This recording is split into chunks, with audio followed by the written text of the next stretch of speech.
Welcome back to The Refill, your weekly dose of what's new, what's important, and what's shaping the world of pharmacy and mental health. Today, we're breaking down the top 5 stories from the past week, stories that matter for clinicians, caregivers, patients, and anyone who cares about the future of health. Let's get into it. Story number 1. Caplyta gets FDA approval as an add-on treatment for depression. The FDA has officially approved lumateperone, brand name Caplyta, as an adjunctive treatment for adults with major depressive disorder. This is a major development in psychiatry because Caplyta has already earned a reputation for having fewer metabolic side effects than many antipsychotics. So what does this mean? For millions of people who aren't reaching remission on first-line antidepressants alone, Caplyta may offer a new path forward. Studies showed improvements in depressive symptoms within weeks, and patients reported better tolerability. This approval adds another tool for clinicians who need flexible options, especially for treatment-resistant cases. From a pharmacy perspective, we may start seeing more prescriptions for Caplyta hit community and outpatient settings.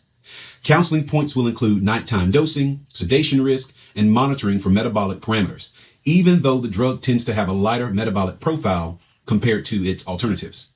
Here's the poll question of the week with this new drug approval in mind. Do you think adding Caplyta as an adjunct antidepressant will significantly improve patient outcomes? You can answer yes, more options mean better care. B, maybe depends on side effects and costs. Or C, no, we need different treatment approaches. Be sure to comment in the comment section down below. Moving on with story number 2, pharmacy workforce mental health takes center stage. Let's face it, burnout, understaffing, long hours.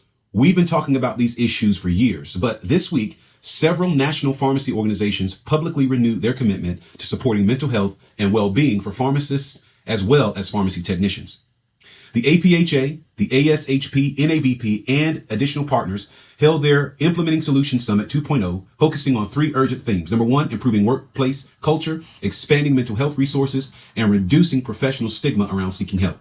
The organizations also discussed creating more robust peer networks, confidential counseling, and updated reporting structures that don't penalize pharmacists for speaking up. This matters because burnout isn't just a workforce issue. It impacts patient safety. It impacts medication accuracy and the future of the profession. The shift toward openly addressing mental health is a meaningful step toward rebuilding a strained system. And believe me, I know I came out of that system. Story number 3, new AI model detects antidepressant use from 1 night of sleep. This one is fascinating. A new study published as an ARXIV preprint describes a transformer-based artificial intelligence model that can identify whether someone has taken an antidepressant based solely on sleep data from 1 night. And here's how it works. Wearable or contactless sensors capture nighttime patterns like limb movement, breathing rates, sleep cycles, and on it changes. The AI model produces that data and achieved an ROC of 0.84, which is surprisingly strong. Even more impressive, it generalized well across different antidepressant classes and dosages. So why is this important? It's because medication adherence is one of the biggest challenges in mental health treatment. Up to 50% of people don't take antidepressants consistently. A tool like this, if validated, could give clinicians and pharmacists a new way to monitor adherence passively and non-invasively. It could also help researchers better understand how medications impact real-world sleep patterns. I have more news for you, but first, if you're new to The Refill, this segment keeps you up to date on what's happening in mental health and pharmacy without the fluff. But before you go, check out my podcast, the Mindful PharmD podcast, for thought-provoking conversations about mental health, mindfulness, and building better relationships. And if you're enjoying this so far, hit that like button and subscribe because, as you know, it really helps the channel to grow. Moving on with the news, story number 4, employers expect rising healthcare costs driven by pharmacy and mental health needs. No surprise there. A new survey from the Business Group on Health shows that employers are bracing for a steep rise in healthcare costs over the next year. Pharmacy spending, especially specialty medications, is one of the biggest cost drivers. But the second major area of rising demand, mental health services. Companies report a surge in employees seeking therapy, psychiatric care, counseling, and digital mental health support. In response, many employers are expanding low-cost or no-cost counseling, teletherapy availability, and integrated behavioral health benefits. Pharmacy benefit managers, also known as PBMs, are facing renewed scrutiny as employers demand more transparency, better pricing models, and improved access to high-cost medications. So the takeaway from this is that the U.S. is experiencing a mental health demand wave. and national employers are investing heavily to keep up with it. This is one reason why I sought a master's in marriage and family therapy. Story number 5, Global Brain Health Conference launches a new translational research center.